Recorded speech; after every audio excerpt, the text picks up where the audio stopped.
Friends, happy Diwali. दिनचक नमस्कार. आमचे मोठे बंधू लक्कस भाऊ, नमस्कार, गुड मॉर्निंग सगळ्यांना, हॅप्पी दिवाळी.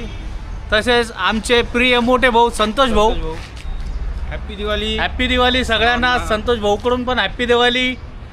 आणि आप्पा भाऊ गाडीत बसले, त्यांना खूप लवकर जायची गडबड झाली. आज कल नाही करायचं. भाऊ हॅपी जर्नी. वॉटरप्रूफ आहे ना? अच्छा, पाण्यात बी चालतो. मग घेतलं का साडी? अरे मग आपल्याला काम आहे ना? अरे वारीला जायला भाऊ हेच काम येणार आहे आपल्याला. नंतर त्याला खाली वारीसाठी आपल्याला जाणं हेच का कॅमेरा लागणार आहे. मी पाहतो. अरे एडिटला माणूस आहे आपल्याकडे. अरे हा ते आहे ना. कॅमेराची सेटिंग झालेली आहे. भाऊचा भाचा आहे. झाली आता झाली. ते तुम्ही 10 सेकंदाचा केला होता. ते काय तुम्ही कोण कोण आहे? का तुमची गँग आहे? आम्ही 4-5 जण. तुमची गँग आहे ना? हां. काय आता येण घ्या ना.